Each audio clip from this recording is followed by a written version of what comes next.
আসসালামু আলাইকুম সম্মানিত ভিউয়ার্স এবং আমার প্রিয় প্রশিক্ষার্থীগণ, আসলামউদ্দিন ফার্স্ট এইডার চ্যানেলের পক্ষ থেকে আপনাদের স্বাগত।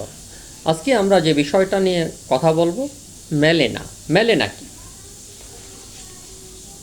আমরা জানি মলদ্বার দিয়ে মল আসার কথা, অর্থাৎ মলদ্বার দিয়ে পটি আসার কথা। পটি না এসে আসছে কি? শুধু রক্ত। মলদ্বার দিয়ে যদি শুধু রক্ত আসে তখন আমরা তাকে মেলেনা বলি। যদি রক্তযুক্ত মল আসে তাকে আমরা ব্যাসোলারি ডিসেন্টারি বলি, অর্থাৎ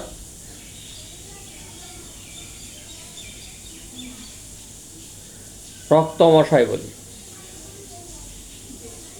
যদি মলদ্বার দিয়ে পায়খানা করার আগে পরে ফোঁটা ফোঁটা রক্ত পড়ে তাকে বলি অ্যানাল ফিসার। কিন্তু এখানে আমরা দেখছি যে দুটোর কোনোটাই না, কিন্তু শুধু রক্তই আসছে, মলের পরিবর্তে শুধু রক্তই আসছে, তখনই আমরা তাকে বলি মেলেনা। মেলেনা কেন হতে পারে?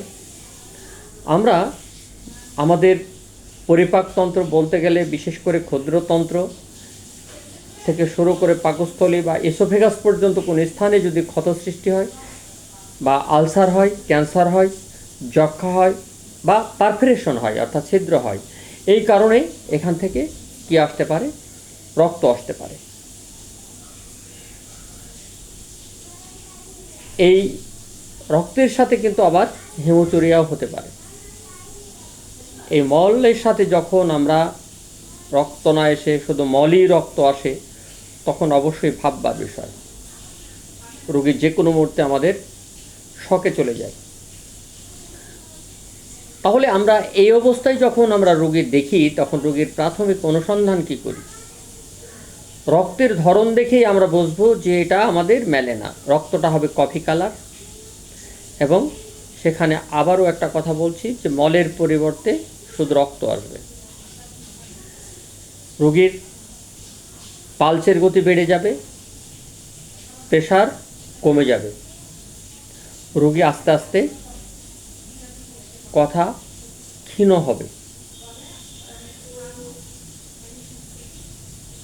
এরপরে এই সিমটমগুলো দেখেই আমরা তড়িৎ ব্যবস্থা নিতে হবে।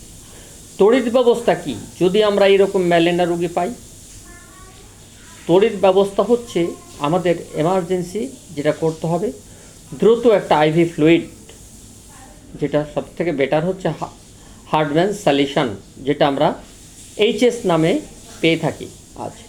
যদি না থাকে একটা নর্মাল স্যালাইন, তাও যদি না থাকে একটা ডিএনএস স্যালাইন। যেহেতু এমার্জেন্সি ব্লাডের দরকার, সেটা আমার কাছে ব্যবস্থা নেই। এর সাথে আমি কি দেব?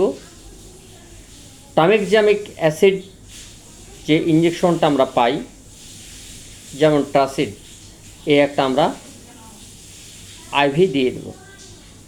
এই দুটো ওষুধ দিয়ে আমরা দ্রুত হাসপাতালে পাঠাবো।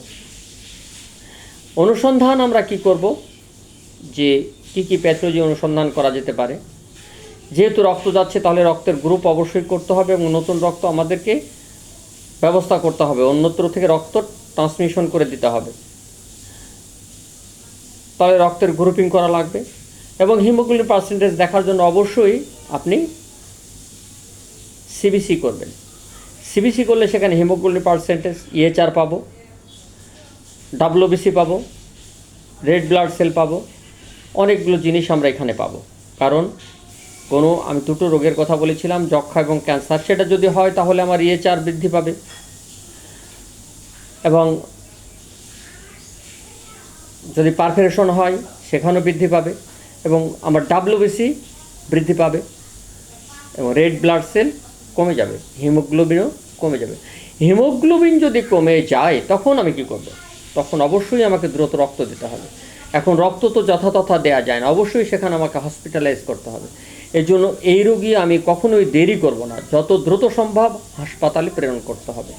গিয়ে সেখানে অনুসন্ধান করে নির্দিষ্ট কারণ নির্ণয় করে এরপর একজন গ্যাস্ট্রো লিভার সার্জারি ডাক্তারের শরণাপন্ন হয়ে চিকিৎসা শুরু করতে হবে। Thank you viewers. আজকে আমরা মেলেনা সম্বন্ধে জানলাম। আপনাদের আরও নতুন নতুন ভিডিও নিয়ে আসব। এই অপেক্ষায় থাকবেন। আসলামউদ্দিন ফার্স্ট এডার চ্যানেলের পক্ষ থেকে আপনাদের সাধুবাদ। আসসালামু আলাইকুম রহমতুল্লাহ বারকাতুহু।